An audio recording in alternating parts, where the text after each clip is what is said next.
हमें दिखाया जाता है कि डॉल ताकि लॉर्ड लूड को फिर से जिंदा कर देता है। हालांकि अभी तक उन्हें पूरी एनर्जी नहीं मिली थी, पर गोकू और ट्रंक्स को रोकने के लिए ये तो करना ही होगा। और फाइनली आजाद हो जाते हैं the God of destruction. Goku और ट्रंक्स उनकी एनर्जी देख के हैरान थे, पर वो दोनों ज्यादा हैरान तब होते हैं जब वो देखते हैं लॉर्ड लूड को, क्योंकि वो तो एक जाइंट रोबो के अलावा और कुछ नहीं थे। गोकू बोलता है कि यही है तुम्हारा गॉड ऑफ डिस्ट्रक्शन, एक बड़ा रोबो जो बस एक बच्चे की तरह दिखता है। पर गोकू जानता था कि चाहे ये गॉड ऑफ डिस्ट्रक्शन हो या ना हो, इसकी एनर्जी बहुत ज्यादा कमाल की है। ताकि उसको ऑर्डर देते हुए बोलता है कि तुम इन दोनों का ख्याल रखो जब तक मैं अपनी फेवरेट टॉय के साथ खेलता हूँ। और ये बोल के वो वहाँ से भाग जाता है। गोकू उसका पीछा करने की कोशिश करता तो है, पर लूड उसे आसानी से नहीं जाने देने वाला था। और दूसरी तरफ वहाँ पैन सोच रही थी कि इससे अच्छा तो मुझे मौत ही आ जाए। पता नहीं आज उसने सुबह किसका चेहरा देख लिया कि उसका पूरा दिन ही इतना बेकार गया है। और दूसरी तरफ लूड ने उनकी नाक पे दम करके रखा था, क्योंकि वो जहाँ से भी जाने की कोशिश करते थे वो उन्हें फाइनली रोक ही लेता था। तब गोकू बोलता है कि मेरे पास एक आइडिया है, और पता नहीं वो शिनचैन की तरह हरकतें क्यों करने लग जाता है। और बेचारे ट्रंक्स को तो समझ में नहीं आ रहा था कि यहाँ पर चल क्या रहा है, क्योंकि ये बस दो सेंस को जानता है, वेजिटा जिसके लिए प्राइड ही सब कुछ है, और दूसरी तरफ ये गोकू जिसको तो प्राइड का पी भी नहीं पता। और ट्रंक्स तो छोड़ो, उसको देख के तो लूड भी हैरान था, ये आखिर इस बच्चे की प्रॉब्लम है क्या, ये करना क्या चाहता है। अब लूड का दिमाग खराब हो चुका था, तो वो गोकू पे हमला करने लग जाता है, और साथ ही ट्रंक्स पे भी। दरअसल गोकू का प्लान ये था कि ये उसे दूर भगा के लेके जाएंगे ताकि ट्रंक्स पैन के पास जा सके। प्लान तो अच्छा था, गोकू उसका ध्यान भी भटका लेता है और ट्रंक्स भाग भी जाता है। पर लूड इतना बड़ा बेवकूफ नहीं था कि वो समझ ना पाए कि इधर क्या हो रहा है, तो वो एक तीर से ही दो निशाने मारता है और फाइनली उन दोनों को अपने पैरों के नीचे कुचल देता है। और दूसरी तरफ डॉल ताकि वो तो जेल जाने के काम कर रहा था, वो पैन के साथ गुड़ियों की तरह खेलता है, और वो इस चीज को लेके कंफ्यूज था कि वो उसे कौन से कपड़े पहनाए। वो उसके बाल बनाता है और उसके लिए ड्रेस भी सिलेक्ट करता है। और फाइनली जब वो उसके कपड़े चेंज करने वाला था, तभी कोई उसका नाम लेता है, और वो आवाज सुन के इसकी हालत डर के मारे खराब हो जाती है। पैन को समझ में नहीं आता कि ये आवाज आई कहाँ से, क्योंकि इस रूम में तो कोई नहीं था। पर तभी डॉल ताकि पैन को पकड़ के लेके जाता है अपने एक सीक्रेट रूम में, और वो एक मिस्टीरियस कैरेक्टर के आगे झुक जाता है। तो इसका मतलब डॉल ताकि भी सबसे सुपीरियर नहीं था, कोई है जो लॉर्ड लूड और उससे भी ऊपर है। ताकि उसे बोलता है मूसामा। पैन को उसका नाम तो पता चल गया था, पर उसे उसकी शक्ल नहीं दिख रही थी, क्योंकि खुद ताकि भी झुका हुआ था। और मूसामा बिल्कुल भी खुश नहीं थे। वो बोलते हैं कि तुमने अभी तक एक भी ड्रैगन बॉल नहीं ढूंढी, और तुम्हें पता है ना कि मैं तुम्हारा क्या हाल करूंगा अगर वो मुझे नहीं मिली। तब वो डरते हुए बोलता है कि हमने ड्रैगन बॉल ढूंढ ली है, और एक नहीं बल्कि दो दो। और फिर हमें रिवील होता है मूसामा का फेस। तो डॉक्टर मू कोई और नहीं, डॉक्टर जेरो के जुड़वा भाई थे। हालांकि ये भाई नहीं थे, पर ये दिखने में बिल्कुल सेम है, और फ्यूचर में वो दोनों साथ में भी आएंगे। तभी डॉक्टर मू बताते हैं कि मैं उन सभी ड्रैगन बॉल को इकट्ठा करके पूरे यूनिवर्स पे कब्जा करूंगा, और तब कोई नहीं होगा कि जो मेरी ताकत के आगे ना झुके। और दूसरी तरफ पैन बोल रही होती है कि हमें इन्हें रोकना ही होगा, हम इन्हें ड्रैगन बॉल यूज करने नहीं दे सकते,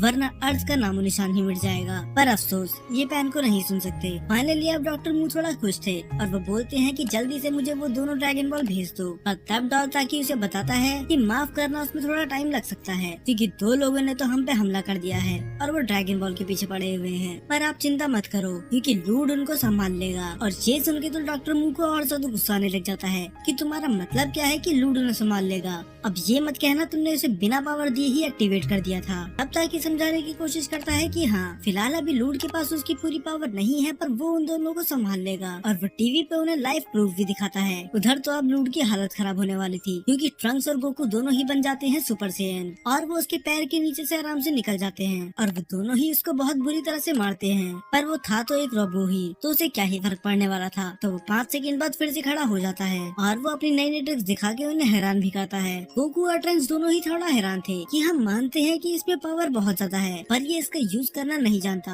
ये कैसे लड़ रहा है जैसे कि ये कोई बच्चों का खिलौना हो। तो वो दोनों डिसाइड करते हैं कि वो इस पे तब तक वार करते रहेंगे जब तक कि मेल्ट होना ना शुरू हो जाए। और डॉक्टर मू का गुस्सा 7वें आसमान पे था। वो बोलते हैं कि देखो तुम्हारे वजह से क्या हुआ, लूड अब इन 2 बच्चों से पिट रहा है। मैंने तुम्हें लाख वार्निंग दी थी कि मेरे बिना परमिशन के इसे एक्टिवेट मत करना। उसको अभी तक अपनी पूरी एनर्जी मिली ही नहीं थी। और दूसरी तरफ ट्रंक्स और गोकू उसे गलाने लग जाते हैं। वो उस पे तब तक अटैक करते हैं जब तक उसमें से धुआं निकलने नहीं लग जाए, और वो तो फिर से खड़ा हो जाता है। पर अपर हैंड तो इस बार गोकू और ट्रंक्स के हाथों में ही था। और मूसामा को देख के ये बिल्कुल अच्छा नहीं लगता। तभी उनकी नजर पड़ती है पैन पे। वो बोलते हैं कि ये गुड़िया तुम्हारे पास क्या कर रही है, क्योंकि मैं इसकी एनर्जी यहाँ तक सेंस कर सकता हूँ। तब ताकि खुश होकर उसे वो गुड़िया दिखाने लग जाता है।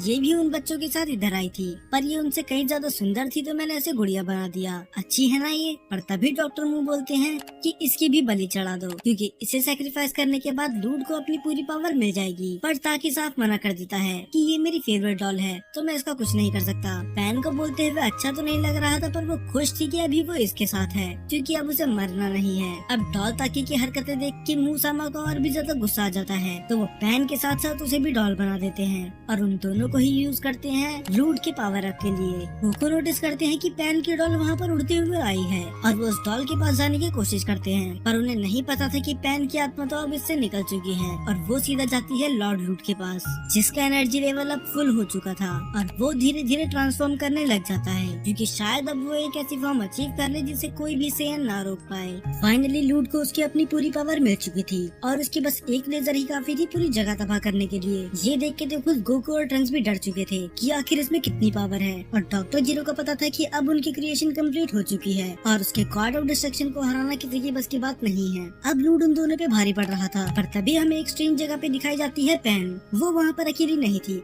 वहाँ पर वो सभी लोग थे जिसे लॉर्ड लूड ने ऑब्जर्व करा था, और डॉल ताकि भी वहाँ पर होता है, जिसका तो मार मार के वो भरता बना देती है। इसे यकीन नहीं हो रहा था कि ये वही पैन है। पैन तो उसे जान से मारने ही वाली थी और वो बाकी सब लोग भी, पर तभी वो बोलता है कि अगर तुमने मुझे मार दिया तो तुम यहाँ से कभी बाहर नहीं निकल पाओगे। और ये देख के सभी गुस्सा हो जाते हैं कि इसे पता है कि यहाँ से बाहर कैसे निकलना है। तभी वो बोलते हैं कि चुपचाप से हमें बाहर निकलने का तरीका बताओ, पर वो साफ मना कर देता है। और तब एंट्री होती है पारा ब्रदर्स की, जो उसे डांस करवाते करवाते टॉर्चर करते हैं, जब तक वो फाइनली बता नहीं देता कि यहाँ से बाहर कैसे निकलना है। वो बताता है कि तुम्हें उस चीज को डिस्ट्रॉय करना होगा, और वहाँ पर एक बहुत ही बड़ा सेल होता है। तब वो बताता है कि ये खुद डॉक्टर म्यू का सिंगल सेल है और उन्होंने अपने हाथों से इसकी पूरी बॉडी को बनाया है, मानो ये उनकी सबसे बेस्ट क्रिएशन हो, और लूड को खत्म करने का कोई रास्ता नहीं जब तक हम इस सेल को डिस्ट्रॉय ना कर दें। तभी पैन देखती है कि गोकू बाहर पिट रहा होता है, तो वो बिना कुछ सोचे समझे उस सेल पे अटैक कर देती है। लूड को इससे फर्क तो पड़ता है, पर वो सेल डिस्ट्रॉय नहीं होता। पैन को समझ नहीं आता कि आखिर हुआ क्या,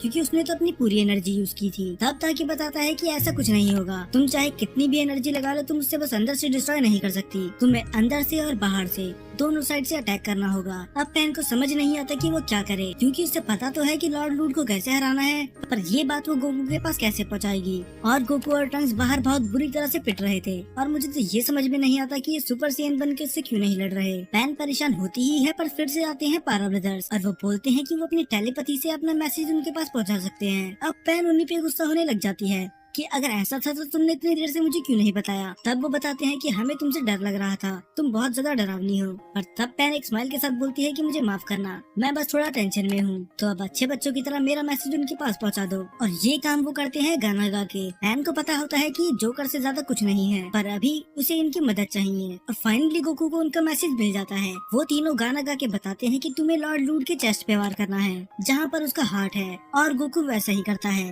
वो दोनों मिलके उस पर अटैक करते हैं, पर फिर से लॉर्ड लूड को कुछ नहीं होता, उल्टा वो तो उन पे और अटैक करता है। तब डॉल्ता की बताता है कि तुम्हें एक साथ उन पे वार करना होगा, अलग अलग वार करने से कुछ नहीं होगा। अब ये तो और बड़ी मुसीबत थी, तो वो तीनों बोलते हैं कि तुम 3 के काउंट पे उस पर अटैक करना। और नंबर सुन के तो गोकू की हालत खराब हो गई थी। वो बोलता है कि ऐसे नंबरों वाले काम मुझसे नहीं होते, पर वो फिर भी ट्राई करता है। वो काउंट करते हैं 1, 2 और 3, पर हर बार गोकू मिस्टेक कर देता है। या तो वो कुछ ज्यादा जल्दी अटैक कर रहा था, या तो बहुत देर में। बेचारी पैन भी सोच रही थी कि अगर ग्रैंडपा ने बचपन में पढ़ाई कर ली होती तो ये दिन नहीं देखना पड़ता। और पारा ब्रदर्स भी बोलते हैं कि गोकू का रिदम बहुत ज्यादा खराब है। फिर गोकू समझाता है कि मेरा रिदम खराब नहीं है, बस मुझे नंबर्स में बहुत ज्यादा कंफ्यूजन हो जाती है। अगर तुम नंबर की जगह कुछ और वर्ड रखो तो शायद मैं सही समय पे अटैक कर पाऊँ। और आप सुनना चाहोगे कि उसके आसान वर्ड्स क्या थे? Pork bowl, tempura bowl, chicken and egg bowl. Goku के हिसाब से ये 1, 2, 3 से ज्यादा आसान थे, और अब ये सुन के तो पैन का दिमाग खराब हो गया था कि ये तो उससे भी ज्यादा कंफ्यूजिंग है। पर अगर हमें आजाद होना है तो हमें उनकी बात सुननी ही होगी। और वो सब चिल्लाते हुए बोलते हैं, और ये बोलते ही वो दोनों साथ में ही अटैक करते हैं, और इस बार उनका तीर निशाने पे लगता है। और फाइनली जिसे गॉड ऑफ डिस्ट्रक्शन माना जा रहा था, उसके तो टुकड़े टुकड़े हो जाते हैं, और उसकी मौत के बाद ही बाकी सब आजाद हो जाते हैं। पैन को तो लगा ही नहीं था कि वो कभी वहाँ से बाहर निकल भी पाएगी। पाएगी। तब गोकू बताता है कि मुझे एक और ड्रैगन बॉल मिल चुकी है, अब बस हमें 5 ड्रैगन बॉल ढूंढनी है। और यहाँ पर पूरा बैटल खत्म हो जाता है। तब आता है गिरू और उसे तो पैन लात मार के उड़ा देती है कि अब तुम्हारी यहाँ पर कोई जरूरत नहीं है। पर डॉल ताकि अभी भी मिसिंग था और फिर वो देखते हैं कि वो वहाँ से भागने की कोशिश कर रहा है और फाइनली वो वहाँ से भाग भी जाता है। हालांकि ये लॉर्ड लूट को हरा चुके हैं, पर फिर भी वो तो असली थ्रेट था भी नहीं, क्योंकि इन सब चीजों के पीछे था डॉक्टर म्यू। और क्या डॉक्टर म्यू ही है सबसे सुपीरियर या फिर कोई और भी है जो उनके भी ऊपर है? ये सब आपको पता चलेगा नेक्स्ट एपिसोड।